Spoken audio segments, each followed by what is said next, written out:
अस्सलाम वालेकुम दोस्तों, मेरा नाम है सलमान और आप देख रहे हैं एस जे करेंसी चैनल। दोस्तों, हमारे चैनल को लाइक और सब्सक्राइब और बेल आइकन को दबा दीजिए ताकि हर न्यू अपडेट हम आप तक पहुंचाते रहें। दोस्तों, वेस्टर्न यूनियन दे रहा है इंडिया के लिए 21 रुपये 70 पैसे और पाकिस्तान के लिए दे रहा है 73 रुपये 98 पैसे और बांग्लादेश के लिए दे रहा है 28 टका 63 पैसे और नेपाल के लिए दे रहा है 35 रुपये 5 पैसे। दोस्तों, एसटीसी की बात करें तो एसटीसी दे रहा है इंडिया के लिए 21 रुपये 61 पैसे और पाकिस्तान के लिए दे रहा है 73 रुपये 62 पैसे और बांग्लादेश के लिए दे रहा है 28 टका 50 पैसे और नेपाल के लिए दे रहा है 34 रुपये 93 पैसे। दोस्तों, टेली मनी की बात करें तो टेली मनी दे रहा है इंडिया के लिए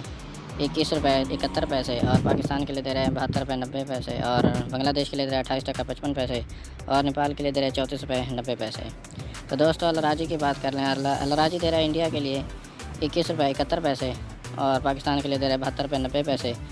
और बांग्लादेश के लिए दे रहा है 28 टका 55 पैसे और नेपाल के लिए दे रहा है 34 रुपये 90 पैसे। तो दोस्तों, ₹1 की बात करें तो ₹1 दे रहा है इंडिया के लिए 21 रुपये 69 पैसे और पाकिस्तान के लिए दे रहा है 73 रुपये 55 पैसे और बांग्लादेश के लिए दे रहा है 28 टका 20 पैसे और नेपाल के लिए दे रहा है 34 रुपये 52 पैसे। तो दोस्तों, फौरी बैंक की बात करें तो फौरी बैंक दे रहा है इंडिया के लिए 21 रुपये 71 पैसे और पाकिस्तान के लिए दे रहा है 73 रुपये 50 पैसे और बांग्लादेश के लिए दे रहा है 28 टका 65 पैसे और नेपाल के लिए दे रहा है 34 रुपये 82 पैसे।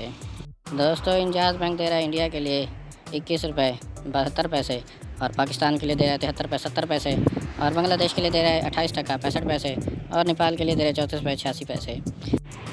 दोस्तों, एनसीबी की बात करें तो एनसीबी दे रहा है इंडिया के लिए 21 रुपये 56 पैसे और पाकिस्तान के लिए दे रहा है 72 रुपये 75 पैसे और बांग्लादेश के लिए 28 टका 35 पैसे और नेपाल के लिए दे रहा है 34 रुपये 70 पैसे। तो दोस्तों, ये थी आज की न्यू अपडेट जो हम आप तक पहुंचाते रहते हैं। हमारे चैनल एस जे करेंसी को सब्सक्राइब कर दीजिए और बेल आइकन को दबा दीजिए ताकि हर न्यू अपडेट हम बर वक्त आप तक पहुंचाते रहें।